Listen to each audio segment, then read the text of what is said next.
Welcome to another week, another show of Hawkeyed with me, Dave O'Hara. Got John Steppe here from the Cedar Rapids Gazette, and we'll get to John here in just a moment.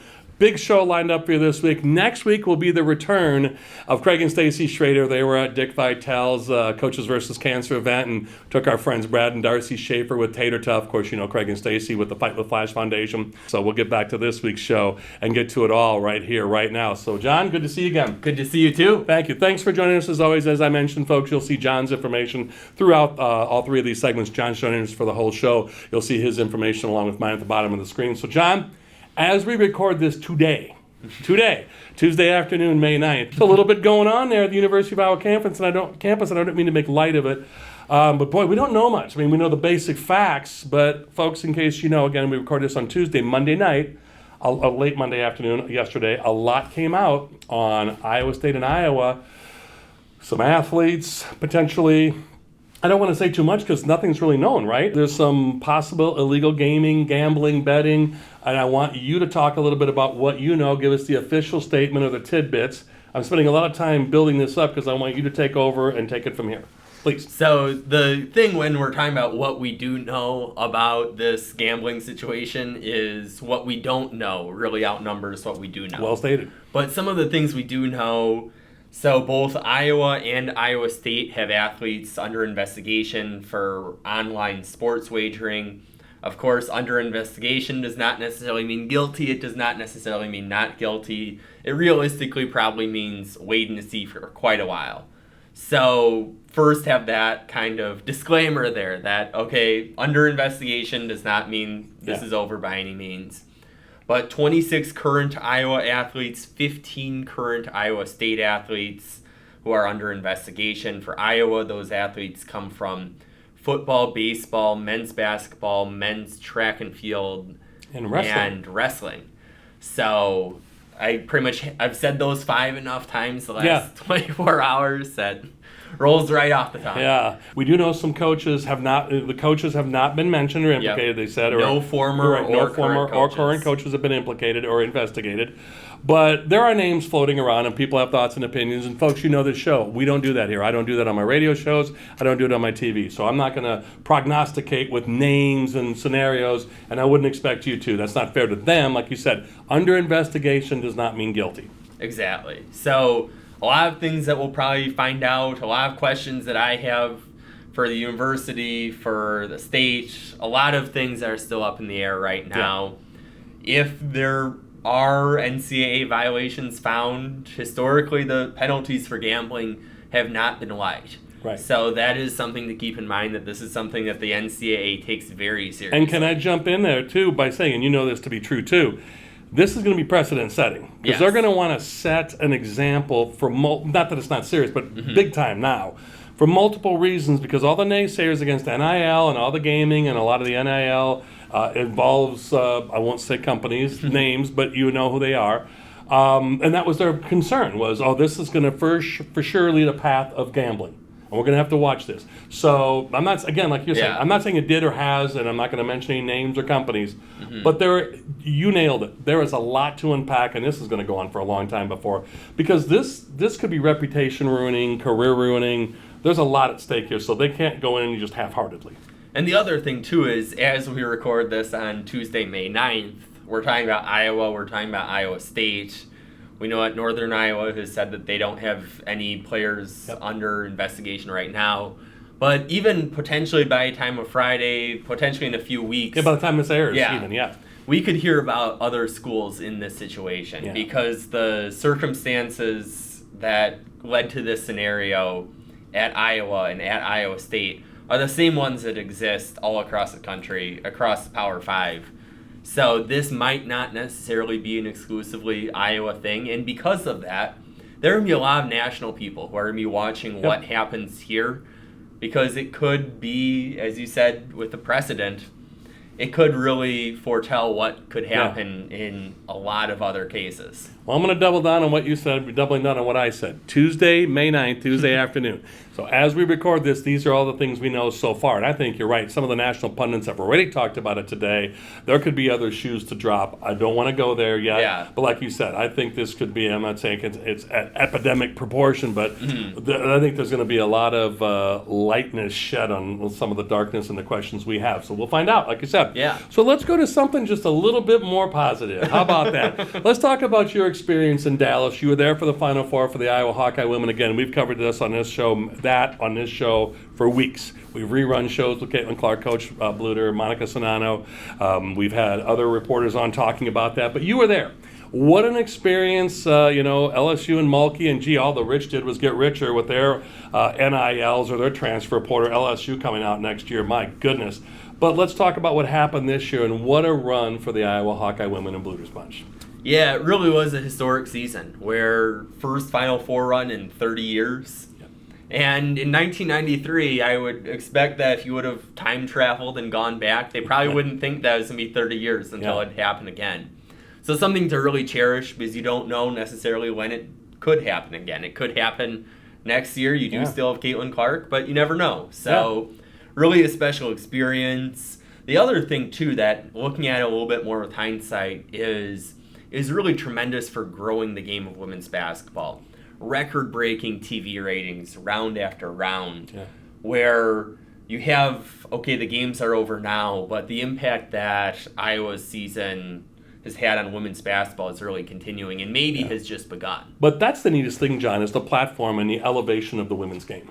Yeah, because it really sets the league up to have a lot of success in the future. And you look at it, women's basketball is getting closer and closer to being a revenue sport. Yeah. And tickets are sold out. I mean, for Iowa next year, they're done already. Which is incredible to think about, what was it, like a week, if that? Yeah. After the Final Four, you already have the next season of season tickets. Well, they capped it because they're kind of sorted out. The orders came in so fast. Yeah, so officially not sold out yet. Yeah, they will not use the word sold out, but they had to pause it, and you do the math, and everyone who's submitted a deposit so far, they might not necessarily be getting tickets, just because they only have so many, and I don't think anybody was expecting to have this much of a flood of demand. Yeah, and to reiterate my correction and John's correction earlier, they didn't sell out, but they capped sales for now, and there's that is comma for now again. But I think that, like you said, there's going to be not a ticket available. It's pretty cool stuff.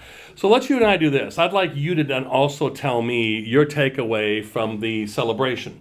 It was 12 days later, almost 2 weeks later at the Pentecrest, in front of the old Capitol, and what a reception. You were there. I heard estimates, over 5,000, about 5,000. It looked almost 10,000 from my vantage point on video. You were there in person. Heck of a crowd. Yeah, certainly well into the thousands. Yeah. And Pentecrest was just packed, and it was a historic season and a really positive note to end that historic season with. And Caitlin was definitely Caitlin on that stage with the microphone, was she not? Oh, yes. So the team was having fun. Fans were having fun. They were rapping even at the end with confetti and everything. Man. Took me a while to get all the confetti out because they had the cannons lined up of the confetti perfectly where it landed all on media. You're even smiling. You had a good time, don't joke. But I saw some dancing on the stage too from the girls, from the coaches. It was, like you said, rapping. It just well-deserved good time. And again, to reiterate what you said, major tip of the cap and a job well done. What a season. Oh, yeah. These teams don't come around every day. Yeah, like Caitlin Clark, when people say it's a generational, no, that is a once in a lifetime, or as you mentioned, hopefully it's not every 30 years, but a long time in coming for sure, John. Let's run to a quick break. We come back, we're going to talk some Hawkeyes in the NFL, your observations from spring drills for Hawkeye football going into the summer camp and fall. Much to discuss there. And then we'll close out on the third and final segment. We'll talk a little men's basketball. More additions. We had a few departures a couple of weeks ago. Now some additions coming in. We'll be back with more Hawkeye. He's John Steppe with the Gazette. I'm Dave O'Hara. Back with more in just a few moments. To have a strong finish, you need an excellent start. It's true on the track and also in the field. That's why Mershman Seeds works tirelessly to deliver cutting-edge technology year after year. Introducing Starting Line, Mershman Seed's latest advancement in seed treatment, now providing added protection from white mold and sudden death syndrome all season. Ask for Starting Line seed treatment from Mershman Seeds, your friend in the field. Hi, I'm Joel from Tice Chevrolet. We've lived through some very interesting times the last few months. Ensuring everyone's safety is more important than ever. That is why we are participating in the Chevy Clean program. At your request, we will pick up your vehicle, service it, and return it after we've cleaned it using the current CDC guidelines. This is just another way to work towards exceeding your expectations. So give us a call and let us show you what it means to be part of the Tice Automotive family. Welcome back to Hawkeyed with me, Dave O'Hara. John Steppe from the Gazette joining me. And John's been here multiple times. Love having John here with his insights and coverage. You'll see John's handiwork at the bottom of the screen along with mine throughout the show. Handiwork meaning how to reach his handiwork. And again, congratulations on great pieces written on the Hawkeyes in the draft. You had some good NFL coverage. Also, though, with Hawkeye spring football. So let's get to that right away. NFL draft, I put a stat out last week, and I kind of researched and we double-checked it. Michael, my production partner, and I did. Iowa tied 8th with Clemson of all the Division I football programs. Alabama, Michigan, Ohio State, all the bigs, LSU, Texas. Iowa tied for 8th with most former players in the NFL. Right now, 42. Some Hawkeyes as free agents on rosters haven't signed. Of those 42, John, I got to throw this number at you. 33 are either 3-star or less or walk-ons. Now, if that doesn't talk player development under Coach Ferentz in Iowa, I don't know what does. Oh, yeah, you look at it, and this draft class was a great example of it. Sam Laporta was not a super highly rated recruit. Riley Moss, certainly not a highly rated recruit. A 2-star recruit you're talking about who was taken in the top 100 of the draft. So you have those two examples. Jack Campbell, not really a highly touted recruit. Kayvon Merriweather, of course, didn't get drafted, but got a pretty good undrafted free agent position. He was, I believe, 2-star until he committed to Iowa or until Iowa offered one of those, and then eventually got 3 stars. But, you know, those recruiting stars clearly do not capture Iowa's developmental potential with these guys. And it's why Iowa has really prided itself on being a developmental program. We saw it this year was Exhibit A of that, where 4 players picked in the top 100. And I'll be more specific, top 84. How about that? Yeah. 4 in the top 84. That's unreal. Oh, yeah. And you look at it, the other schools in that conversation, okay, Alabama, I think Tennessee might have been up there. Penn State, I believe, was Ohio State, Michigan. Yeah. Some of the names we threw out earlier. Yeah, usual might be suspects. missing a school. Yeah. But you look at it, you're pretty happy with being in that bunch. Yeah, if you're going to throw out names to be compared to, that's, as you said, you'll be pretty happy. Let's get to spring ball mold going into the fall. So kudos to all our Hawkeyes in the NFL. As you mentioned, John mentioned the names with Campbell, Laporta, Moss, Merriweather, and then you've got some free agents that have signed. I think we're going to be pretty happy on Sundays in the state of Iowa or whenever they play NFL, Sundays, Thursdays, Mondays, probably Fridays and Wednesdays coming at some point. But we're happy whenever it's NFL day because we see a lot of former Hawkeyes on those rosters. So, John, let's get to the spring leading into fall camp, summer camp, fall camp for the Hawkeyes upcoming this football season. You had an interesting exchange at the end of question and answer, as you're talking with me here, at the end of spring practices with Brian Ferentz. But at least I guess he didn't give you a filibuster answer, but I thought Brian's answer, no, there'll be no changes, John. Let's talk a little bit about your exchange with him or some of the question and answers during that press conference, if you don't mind, please. Oh, yeah, there are 2 questions I asked that I thought the answers were particularly interesting for. The first one... Good word, that's what we'll say, interesting. How about that, yes. So the first one was obviously after back-to-back years of subpar offensive results, what are you going to do differently? He said, we aren't talking about the same thing in 2024. And he said something along the lines of, we're going to do the same things, we're just going to do it better, John. Which I don't think is what a lot of Iowa fans wanted to hear. I'll raise my hand to that. Anyway, yes. And then the other one was... Because, you know, I hear you all when you guys are writing about the frustrations with Brian Ferentz. I hear you. I read every reader email. I try to get back to as many as I possibly can. So I also asked what would be his message to fans who've been frustrated after the last 2 years. And he said, I don't have a message to them. I also didn't want to hear that, by the way, as a Hawkeye fan, Yeah. just so you know. I figured a lot of fans probably didn't want to hear that one either. Yeah. So it was a different kind of mood for Brian Ferentz than in past press conferences. That was certainly evident there. So does that mean that absolutely nothing is going to change? As you alluded to, there are going to be differences with personnel. First of all, they have a lot easier of a schedule. Yeah. But Brian is not interested in discussing the changes that Iowa fans want to see. He made that abundantly clear that, no interest in talking about this. A lot of positives right now to make some hay and run with it while you can. Especially when you look at the other teams in the Big Ten West. Big Ten. You've got 6 other teams in the Big Ten West. 3 of them are going through coaching changes. So if there's a year that the path would be particularly clear for you, you would think this would be the year. So that's a big thing. You look at the non-conference schedule, Western Michigan, Iowa State, Utah State. They very likely have the possibility to go 3-0 through that. Should, hopefully, yes. Yes. Go ahead, I'm sorry. There's always the asterisk of, they lose some games sometimes that they aren't supposed to lose, but they should go in as the favorites. Yeah. We'll see what happens out of Fingers continue to be crossed. So let's then go here. Your takeaways from the whole spring. Yeah, your Coach Ferentz's comments. Kind of an unseasonably cool day, so I know everybody was happy to be inside with the presser as you're nodding afterwards. But I'm really curious on your thoughts. You take a look at some of the defensive positions. Offensive line obviously is a huge question mark. The receiving room is going to be a huge question mark. But let's talk about the defense a little bit. You've got some question marks in Phil Parker's comments. It's going to be interesting to see where we plug and play on defense. But that defensive backfield, though, is going to be unbelievable. Well, I'll start with the defensive line. Yeah. That really could be a strong position. True, good point, yes. You lose the number 13, or you lose the 13th overall pick in this year's NFL draft, with Lucas Van Ness going to the Green Bay Packers. And even with that, this defensive line could potentially be even better next year. Joe Evans coming back, Yes. Logan Lee. So let's focus on that defensive line a little bit. And, of course, when I mentioned the backfield, of course, with Wonka and DeJean, linebacker is going to be a bit of a question mark, kind of a plug-and-play. I hope it's not a huge question mark, but continue on, please, John. Yes. Yeah, so you look at the spring practice, and, of course, this comes my other disclaimer of, we saw 1 out of 15 spring practices. Right. A lot of things can, should, and will change between now and week 1.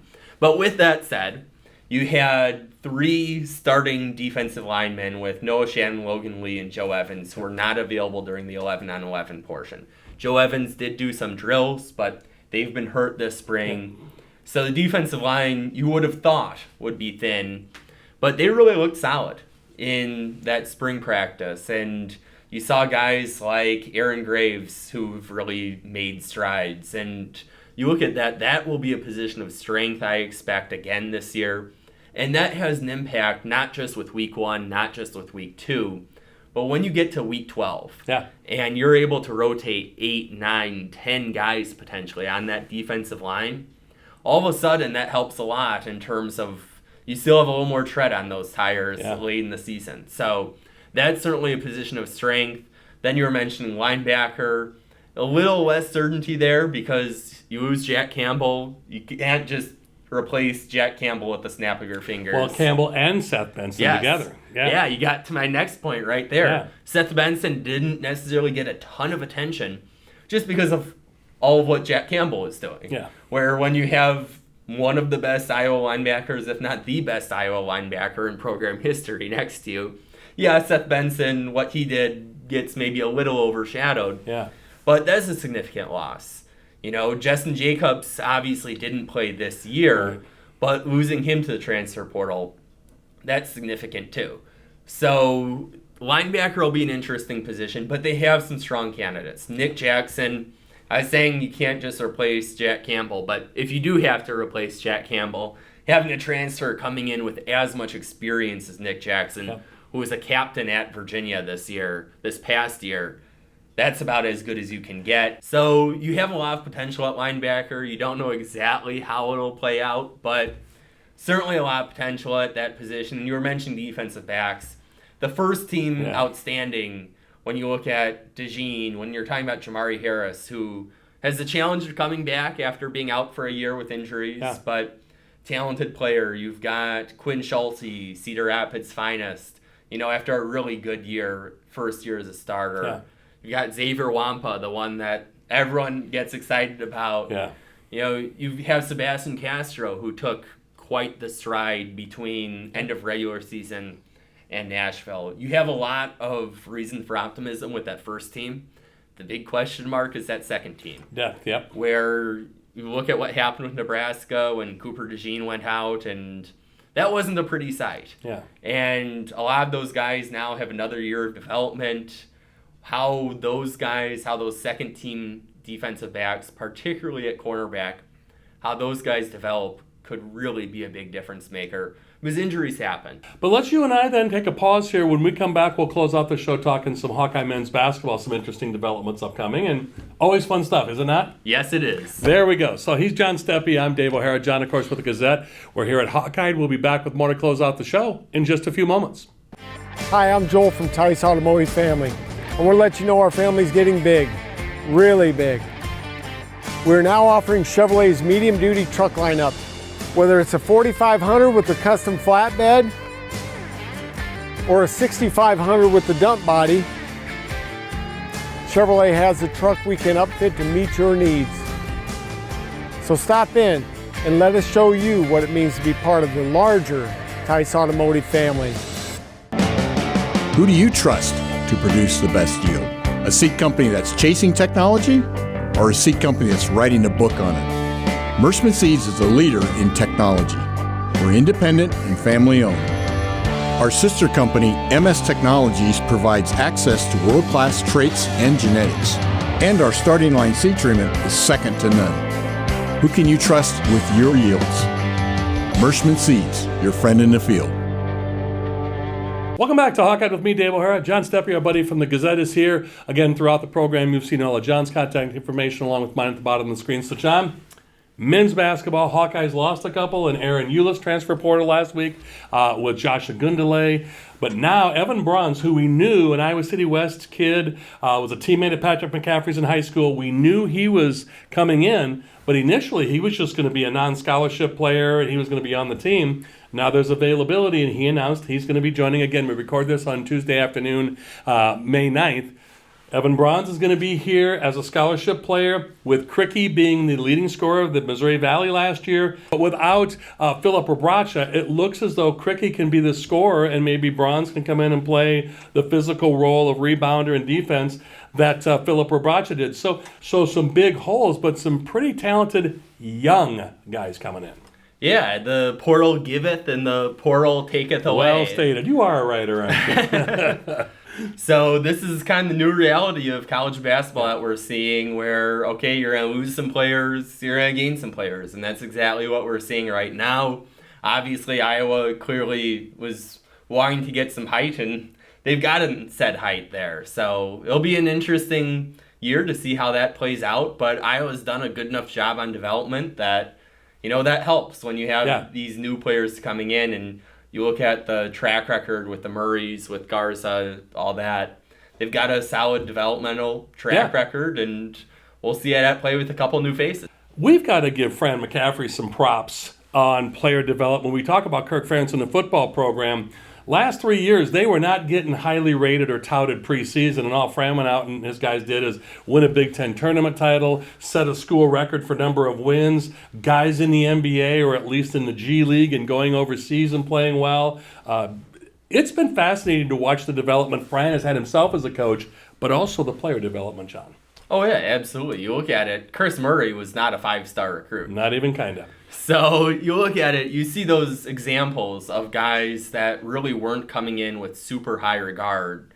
But then, they've gone into Iowa's program, and the results have been pretty impressive so far. Always something happening on campus. I can't even begin to tell you how much I always appreciate you coming in. Gave us all the time for the whole show today. I know you've got a big vacation coming up next week, so enjoy your family time. But coming in, especially with all the whirlwind going on, and that's some of the greatest news to cover. But as you mentioned, much more coming out with the investigations at Iowa State, and I think nationwide, soon upcoming. Hasn't happened yet, but this whole gambling investigation, for lack of a better term, I'll just say gambling investigation. Fair statement? Yeah.